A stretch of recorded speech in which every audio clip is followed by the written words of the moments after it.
আসসালামু আলাইকুম। আজ 12ই আগস্ট। এখন আমি আপনাদেরকে আবহাওয়ার সর্বশেষ খবর জানিয়ে দেব এবং আপনি কোন জেলা থেকে আমার ভিডিও দেখছেন তা অবশ্যই কমেন্ট করে জানাবেন এবং ভিডিওটি ভালো লাগলে অবশ্যই লাইক দিয়ে চ্যানেলটি সাবস্ক্রাইব করে যাবেন যাতে পরবর্তী ভিডিও আপলোড দেওয়া মাত্রই আপনার মোবাইলে নোটিফিকেশন চলে যায়।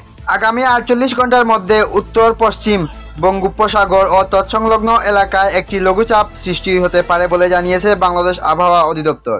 মঙ্গলবার 12ই আগস্ট বাংলাদেশ আবহাওয়া অধিদপ্তরের আবহাওয়াবিদ ডক্টর মোহাম্মদ আবুল কালাম মল্লিকের দেওয়া পূর্বাভাসে এ তথ্য জানানো হয়।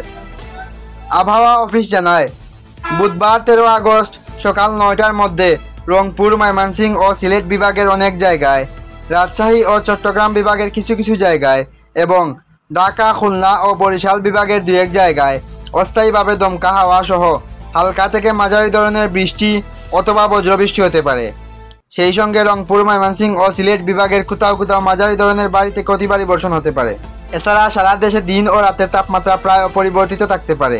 বুধবার সকাল 9টা থেকে পরবর্তী 24 ঘন্টায় রংপুর, ময়মনসিংহ, চট্টগ্রাম ও সিলেট বিভাগের অনেক জায়গায় এবং রাজশাহী, ঢাকা, খুলনা ও বরিশাল বিভাগের কিছু কিছু জায়গায় অস্থায়ীভাবে দমকা হাওয়া সহ হালকা থেকে মাঝারি ধরনের বৃষ্টি অথবা বজ্রবৃষ্টি হতে পারে। সেই সঙ্গে রংপুর, ময়মনসিংহ, চট্টগ্রাম ও সিলেট বিভাগের কোথাও কোথাও মাঝারি ধরনের ভারী থেকে অতি ভারী বর্ষণ হতে পারে। সারা দেশে দিনের তাপমাত্রা 1 থেকে 2 ডিগ্রি সেলসিয়াস কমতে পারে এবং রাতের তাপমাত্রা সামান্য কমতে পারে। বৃহস্পতিবার 14 আগস্ট সকাল 9টা থেকে পরবর্তী 24 ঘন্টায় রংপুর, ময়মনসিংহ, ঢাকা, বরিশাল, চট্টগ্রাম ও সিলেট বিভাগের অনেক জায়গায় এবং রাজশাহী ও খুলনা বিভাগের কিছু কিছু জায়গায় অস্থায়ীভাবে দমকা হাওয়া সহ হালকা থেকে মাঝারি ধরনের বৃষ্টি অথবা বজ্রবৃষ্টি হতে পারে।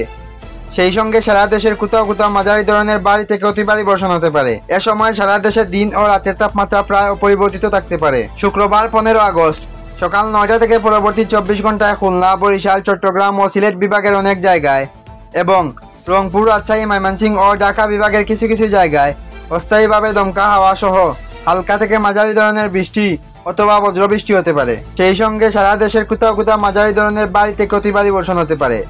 সারা দেশে দিন ও রাতের তাপমাত্রা সামান্য বাড়তে পারে। শনিবার 16 আগস্ট সকাল 9টা থেকে পরবর্তী 24 ঘন্টায় চট্টগ্রাম ও সিলেট বিভাগের অনেক জায়গায় এবং রংপুর, রাজশাহী, ময়মনসিংহ, ঢাকা, বরিশাল ও খুলনা বিভাগের কিছু কিছু জায়গায় অস্থায়ীভাবে দমকা হাওয়া সহ হালকা থেকে মাঝারি ধরনের বৃষ্টি অথবা বজ্রসহ বৃষ্টি হতে পারে। সেই সঙ্গে চট্টগ্রাম ও সিলেট বিভাগের কোথাও কোথাও মাঝারি ধরনের ভারী থেকে অতি ভারী বর্ষণ হতে পারে। সারা দেশে দিন ও রাতের তাপমাত্রা প্রায় অপরিবর্তিত থাকতে পারে। এছাড়া আগামী 5 দিনে বৃষ্টিপাতের প্রবণতা অব্যাহত থাকতে পারে বলে জানিয়েছে আবহাওয়া অফিস। এই ছিল আবহাওয়ার সর্বশেষ খবর। পরবর্তী তথ্য পাওয়া মাত্র আপনাদের জানিয়ে দেওয়া হবে।